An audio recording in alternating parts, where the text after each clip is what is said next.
ہماری ورکشاپ کا fast day ہے اور الحمدللہ یہ ڈے بہت ہی مزے کا ڈے ہوگا، اور یہ جو آپ کو ٹریننگ یہاں پہ مل رہی ہیں، یہ آپ کو اتنی امپورٹنٹ ٹریننگ ملیں گی، پھر آپ یہی کہیں گے کہ واقعی میں یہاں پہ سر عرفان نے کوئی اگر ورک شاپ رکھا ہے تو بہت ہی صحیح رکھا ہے۔ تو آپ بھی انشاءاللہ اس میں بہت کچھ سیکھیں گے اور بہت کچھ آپ کو سیکھنے کو ملے گا۔ تو فرسٹ آف آل میں اسٹارٹ کرتا ہوں، کیونکہ آج کا میرا ٹاپک جو ہے نا وہ ہے فارسیج ہسٹری اینڈ فارسیج کی جو پروفائل ہے، اس پروڈکٹ ہے وہ، اس کو پروفائل کو کیسے سیٹ کرنا، کیا ہے پروفائل، کیا ہے پروڈکٹ، اس پہ ہے۔ تو بغیر ٹائم ویسٹ کیے ہم چلتے ہیں اپنے ٹاپک کی طرف۔ سب سے پہلے تو میں آپ کو بتا دوں فارسیج ہے کیا، فارسیج کس طرح سے کام کرتا ہے، کب یہ یہاں پہ آیا ہے، کب یہ BUSD پہ لانچ ہوا ہے، کب ہوا ہے، کیا نہیں ہوا، یہ سارا سب سے پہلے میں آپ کو کلیئر کر دیتا ہوں۔ سب سے پہلے تو میں اپنا فارسیج کا نام بتاتا ہوں۔ فارسیج BUSD اس کا پورا نام ہے۔ فارسیج فائنانس کا ایک ڈالر ہے جو جس پہ ہم کام کرتے ہیں، اس کا پورا نام فارسیج BUSD ہے، ٹھیک ہے۔ فارسیج BUSD ایک ایسا سسٹم ہے جو کہ ڈی سینٹرلائز سسٹم ہے، یہ دنیا میں اتنی تیزی سے رن کر رہا ہے کہ اس میں بہت سے لوگ بہت جلد جوائن ہو رہے ہیں۔ وجہ کیا ہے؟ وجہ یہ ڈی سینٹرلائز ہے۔ آپ کو پتا ہوگا کافی پرسن کو کہ ڈی سینٹرلائز اور سینٹرلائز سسٹم میں کیا فرق ہوتا ہے۔ یہاں پہ میں بات کروں فارسیج کب، یہاں پہ سب سے پہلے تو فارسیج ایتھیریم پہ تھا، ایتھیریم کے بعد ٹرون پہ تھا، ٹرون کے بعد جو ہے نا BUSD پہ آیا۔ اب یہ ایتھیریم پہ کس وجہ سے تھا؟ سب سے پہلے تو میں آپ کو بتا دوں یہ ایتھیریم پہ تھا، وجہ کیا تھی؟ اس کی وجہ یہی تھی کہ سر ایک منٹ،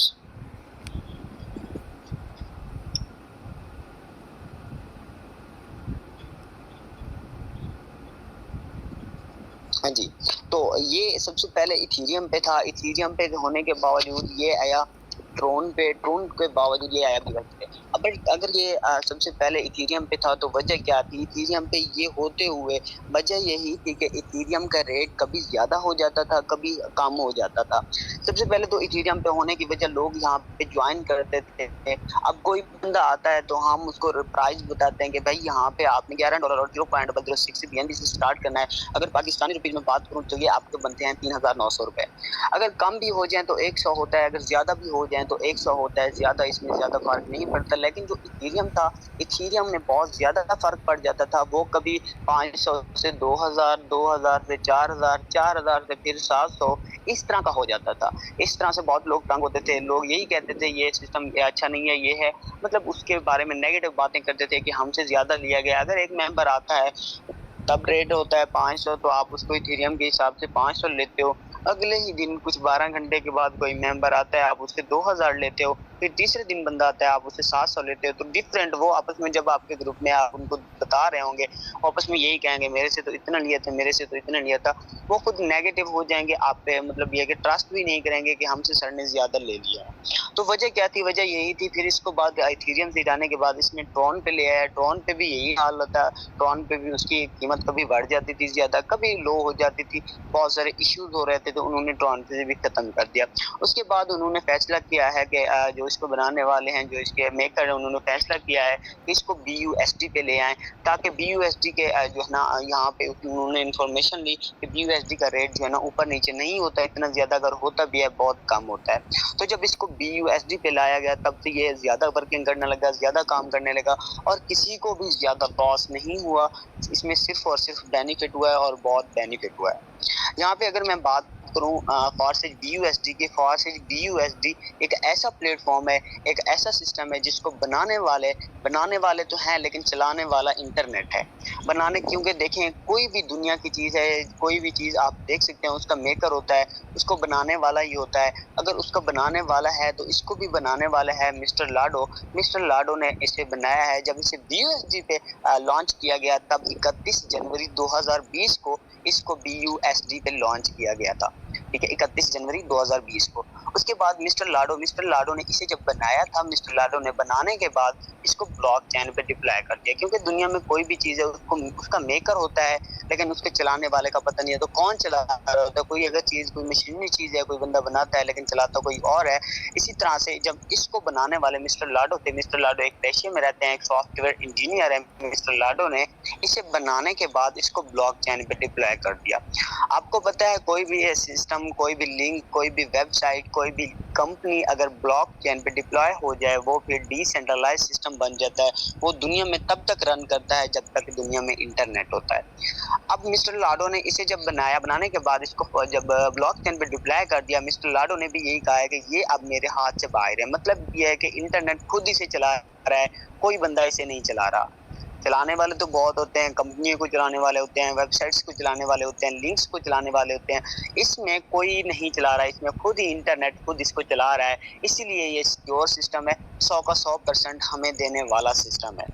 اب اس میں بات کرتا ہوں کہ فاسٹ ایج میں کہ یہاں پہ کیا ہوتا ہے ڈی سینٹرلائز سسٹم میں. اصل میں یہاں پہ ڈی سینٹرلائز ہم کس لیے کہتے ہیں, ڈی سینٹرلائز سسٹم اور سینٹرلائز سسٹم میں یہی فرق ہوتا ہے کہ سینٹرلائز اور ڈی سینٹرلائز سسٹم میں کہ سینٹرلائز سسٹم میں ہمیشہ کیا ہوتا ہے, ایک آپ کا مالک, owner, admin, C M D موجود ہوتا ہے جو کہ آپ کو جو بھی پروڈکٹ دیتا ہے یا کچھ بھی بتاتا ہے, کام بتاتا ہے کہ بھائی آپ نے یہ کام کرنا ہے, آپ نے اسی طرح ہی کام کرنا ہوتا ہے, اس کے نیچے ہی کام کرنا ہوتا ہے. یہاں پہ اسکرین میں آپ کو دو دکھائی دے رہے ہوں گے, ایک ہے سینٹرلائز, ایک ہے ڈی سینٹرلائز. اب میں آپ کو بتاتا ہوں کہ ان میں سے سینٹرلائز اور ڈی سینٹرلائز کون سا ہے. یہ جس کو میں زوم کر رہا ہوں یہ ہے سینٹرلائز سسٹم. اب سینٹرلائز سسٹم میں آپ دیکھ سکتے ہیں یہاں پہ کتنے بندے بیٹھے ہیں, 8 بندے یہاں پہ اس کے دائرے کے باہر بیٹھے ہیں. ایک اندر میں ہاؤس بنا ہوا ہے جیسا کہ گھر بنا ہوا ہے, ٹھیک ہے. ایک یہاں پہ نیچے درمیان میں فیکٹری ہے, ٹھیک ہے. یہ آپ سیمنٹ کی فیکٹری لگا لیں یا کوئی بھی فیکٹری لگا لیں, یہاں پہ فیکٹری, ریسٹورینٹ کچھ بھی لگا لیں, یہاں پہ وہ ہے. اس کے جو اندر کام کر رہے ہیں, اس کے ہم کتنے بندے, ہم 8 بندے اس پہ کام کر رہے ہیں. ہماری 8 کی شاخیں کس سے ملی ہوئی ہیں, اسی فیکٹری سے ملی ہوئی ہیں. مطلب یہ ہے کہ اب میں آپ کو سمپل سی ایگزامپل بتانا چاہتا ہوں کہ سمپل سی ایگزامپل یہ ہے کہ اگر فیکٹری کو اللہ نہ کرے کہ کچھ ہو جائے یا پھر اس کو لاس ہو جائے یا پھر اس کی جو ہے نا آگ لگ جائے فیکٹری کو یا کچھ بھی ہو جائے, تو کمپنی کا جو فیکٹری کا مالک ہے نا وہ تو ایک ہے. جو فیکٹری کا مالک ہوگا جس نے آپ کو کام پہ رکھا ہے, وہ بندہ کیا کرے گا, وہ یا تو آپ کو ریموو کر دے گا کہ یہاں سے چلے جاؤ, تم یہاں پہ اب کام نہیں کر سکتے, میری فیکٹری مجھے لاس دے رہی ہے, یا پھر یہاں سے آپ چلے جاؤ, یہ فیکٹری کو آگ لگی ہے, میں نیو فیکٹری نہیں بنانا چاہتا, جب بناؤں گا تو آپ کو بلاؤں گا. پھر یہ لوگ کیا کرتے ہیں, جب فیکٹری سے باہر نکلتے ہیں پھر کہتے ہیں سر ہم تو وہاں پہ کام کر رہے تھے, اچھا خاصا پیسہ ارن کر رہے تھے, لیکن یہاں پہ کوئی مالک تھا. اگر دیکھیں یہاں پہ کوئی مالک ہے, کسی کو غلام بننا آپ پسند کرتے, تو آپ کے لیے یہ جو سینٹرلائز سسٹم ہے یہی ہی غلام کا ہے. کیونکہ غلام کو آپ نے اگر خود کو غلام بنانا ہے تو سینٹرلائز سسٹم میں ہی جانا ہے. لیکن دیکھیں یہاں پہ خود کو اپڈیٹ کرنا ہے, نیو سے نیو یہاں پہ آپ کو سارا کچھ بتایا جاتا ہے. تو آپ نے کیا کرنا ہے, خود کو اب غلامی کی زندگی سے آزاد کریں, خود ایک خود مختار بن کے خود کو برانڈ بنا کے اپنا کام سٹارٹ کریں.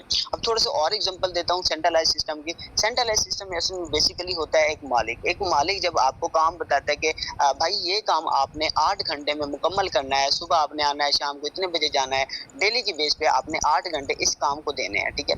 وہ آپ کو پیمنٹ بتا دیتا ہے کہ آپ کو ایک منتھ کی کتنی پیمنٹ ملے گی, 30,000 پیمنٹ ملے گی ایک منتھ کی. آپ کو کام بتا ہے کہ یہ پروڈکٹ ہیں, یہ چیزیں آپ نے اٹھا کے وہاں پہ رکھنی ہے, یا یہ کام کرنا ہے آپ نے, یہ کام نہیں کرنا. تو آپ کیا کرتے ہیں, ڈیلی کی بیس پہ آتے ہیں, اپنی یونیفارم چینج کرتے ہیں, گھر سے آتے ہیں, گھر سے آنے کے بعد یہاں پہ 8 گھنٹے ڈیلی کی بیس پہ دیتے ہیں. ایک منتھ کے 240 گھنٹے بنتے ہیں آپ کے. 240 گھنٹے آپ خود اندازہ لگا سکتے ہیں کہ کتنا گھنٹے ہوتے ہیں. یہ تو ہم فارسیج میں اتنا نہیں دیتے. 240 گھنٹے اگر آپ کسی کیا کہتے ہیں سینٹرلائز سسٹم میں آپ دیتے ہیں تو آپ کو کیا بینیفٹ ہوتا ہے. بینیفٹ یہ ہوتا ہے کہ آپ کو ایک منتھ بعد پورے 30 دن ویٹ کرنا پڑتا ہے. 240 گھنٹے آپ کو ویٹ کرنا پڑتا ہے. جتنے گھنٹے آپ کام کرتے ہو اتنے آپ کو ویٹ کرنا پڑتا ہے. کس کے لیے, آپ اپنی پیمنٹ کے لیے. پیمنٹ کتنی, آپ کی 30,000 روپے. تو کیا کرنا پڑتا ہے, 30,000 پیمنٹ کے لیے آپ کو ویٹ کرنا پڑتا ہے. اب کافی پرسن یہ بھی ہوتے ہیں جن کی میں نے حقیقت سنی ہوئی ہے, وہ کہتے ہیں سر ہم فیکٹری میں کام کرتے ہیں. میرے خود کے کزن بھی ہیں, وہ کہتے ہیں سر ہم فیکٹری میں کام کرتے ہیں تو کام کرتے ہیں, کبھی ہمارا مالک ہمیں 25 دے دیتا ہے, کبھی 20 دے دیتا ہے, جو کہ بیسیکلی 5 یا 10,000 اپنے پاس رکھ لیتا ہے. وہ کہتا ہے نیکسٹ ٹائم جب آؤ گے تو اس کے ساتھ ملا کے دوں گا. مطلب یہ ہے کہ بچہ کچھ وہ پیسہ اپنے پاس رکھ لیتا ہے. اب آپ اس کو کیا کر سکتے ہیں, کچھ بھی نہیں کر سکتے. آپ نے 30 دن کام کیا ہوا ہے وہاں پہ, اگر آپ کچھ کر دیتے ہو اس کو کہ اس کو ڈانٹ دیتے ہو یا کچھ بھی کر دیتے ہو, وہ آپ کی پیمنٹ ختم کر دے گا, آپ کو ریموو کر دے گا. پھر آپ یہی کہیں گے کہ ہمارا گھر صرف اور صرف اس کمپنی کی وجہ سے چل رہا تھا, اس سسٹم کی طرف سے چل رہا تھا, ہم اب اس سسٹم کو نہیں چھوڑیں گے. حتیٰ کہ وہ مالک آپ کو یہ بھی کہے کہ آپ نے میرے شوز صاف کرنے ہیں, آپ نے میرے میرے جوتے صاف کرنے ہیں، پھر بھی آپ کریں گے. وجہ کیا ہے؟ وجہ یہی ہے آپ اس کو غلام بن کے رہ رہے ہیں. کیونکہ اگر وہ کم چھوڑتے ہیں، وہ پلیٹ فارم آپ چھوڑتے ہیں، وہ لنک یا ویب سائٹ یا فیکٹری کو چھوڑتے ہیں، ریسٹورینٹ کو چھوڑتے ہیں، تو آپ کے گھر کا پیچھے خراب ہو جائے گا. گھر آپ نے خرچہ دینا ہوتا ہے، سارا کچھ پورے گھر کو ہینڈل کرنا ہوتا ہے، وہ سارا کا سارا ختم ہو جاتا ہے. اب میں سمپل سی بات ایک اور سینٹرلائز سسٹم کی بات کرتا ہوں. اگر آپ فیکٹری پہ جاتے ہو ڈیلی کی بیس پہ 8 گھنٹے، کیونکہ آپ نے ڈیلی کی بیس پہ 8 گھنٹے دیتے ہیں، آپ کا مالک آپ کو رولز بتا دیتا ہے. اگر آپ جاتے ہو وہاں پہ 8 گھنٹے دینے کے لیے، 4 گھنٹے آپ دے کے بیٹھتے ہو، تھوڑا سا ویٹ کرتے ہو، آپ کے گھر پہ کال آتی ہے کہ آپ کے بچے کی طبیعت خراب ہے، تو آپ کیا کرو گے؟ کمپنی کے مالک کے پاس جاؤ گے، اس سے اجازت لو گے کہ ہاں مالک میں جا رہا ہوں، میرے بیٹے کی طبیعت خراب ہے. مالک کی مرضی آپ کو جانے دے نہ جانے دے، وہ اس کی مرضی ہے، اس کی مرضی کے بغیر آپ نہیں جا سکتے. وہ ہے سینٹرلائز سسٹم. اب آپ کچھ سوچتے ہوں گے یار میں خود ایک ایسا پرسن ہوں، ایک آزاد پرسن ہوں، اللہ تعالیٰ نے مجھے ایک آزاد بنا کے پیدا کیا ہے، تو میں کسی کا غلام کیوں بنوں؟ تو آپ وہاں پہ بیسیکلی کیا ہے، اپنے مائنڈ سے سوچیں غلام ہے، کیونکہ آپ کسی سے پرمیشن لے رہے ہیں کہ میں اپنے بیٹے کی طبیعت خراب ہے، میں وہاں جاؤں گھر یا نہ جاؤں، مالک سے پوچھ رہے ہیں. یہ ہوتا ہے سینٹرلائز سسٹم. اگر اسی جگہ پہ آپ کو میں تھوڑا سی اگزامپل دیتا ہوں، اب ڈی سینٹرلائز سسٹم کے بارے میں آ جاتے ہیں. اب تھوڑا سا یہاں پہ آپ کو فرق نظر آ رہا ہوگا کہ سینٹرلائز اور ڈی سینٹرلائز میں کیا فرق ہے. وہاں پہ ایک درمیان میں فیکٹری بنی ہوئی ہے جس پہ 8 بندے کام کر رہے ہیں. اس کو پروفٹ جا رہا ہے، فیکٹری کے مالک کو جا رہا ہے، اس کی مرضی آپ کو پروفٹ لاس کرے، اس کی مرضی آپ کو پروفٹ بڑھائے، اس کی مرضی آپ کو ریموو کرے، کچھ بھی کرے. لیکن تھوڑا سا سائڈ پہ بائیں سائڈ پہ ایک ڈی سینٹرلائز سسٹم کا بنا ہوا ہے سسٹم. اس میں کوئی آپ کو مالک نظر آ رہا ہے، کوئی آپ کو admin, M D, C M D, کوئی موجود کوئی ایسا بندہ آپ کو نظر آ رہا ہے؟ بالکل بھی نہیں آ رہا. یہ ہم کیا ہیں؟ ڈی سینٹرلائز سسٹم ہے، ہم خود ایک دوسرے سے جڑے ہوئے ہیں. جب کوئی بندہ ایک دوسرے سے جڑا ہوا ہوتا ہے، نہ کوئی مالک ہوتا ہے، نہ کوئی ایم ڈی ہوتا ہے، نہ کوئی سی ایم ڈی آنر موجود ہوتا ہے جس کو انکم ہماری جاتی ہے، نہ ہی کوئی ہوگا، نہ ہی ہماری انکم جائے گی. اب میں سمپل سی بات کرتا ہوں یہاں پہ. اگر فارسیج کی آپ کو بات سمجھاؤں تو فارسیج میں ایک نیو اپڈیٹ آئی ہے جس میں آپ جوائننگ $11 اور 0.006 BNB سے ہوئی ہے. اب مجھے بتاؤ، یہ اگر کمپنی ہوتی، یہ اگر پلیٹ فارم یہ اگر کمپنی ہوتی یا ویب سائٹس ہوتی یا کوئی لنکس ہوتی، اس کا جو مالک ہوتا یا کوئی فیکٹری کی لگا لیں مالک ہوتا، وہ خود اس پہ خرچہ کرتا، خود ہی سارا کچھ کرتا. لیکن جو بندہ یہاں پہ آتا اس کو تھوڑا سا کم پروفٹ دیتے یا کچھ بھی کر لیتا، کیونکہ سارا نظام جو ہے اس کے کچھ بھی کرے گا. اگر ڈالر بڑھانا چاہے گا تو وہ خود بڑھائے گا. لیکن اس میں جو فارسیج ہے، اس میں اگر $1 بڑھایا گیا تو پوری فارسیج کمیونٹی کا بڑھایا گیا، صرف اور صرف مسٹر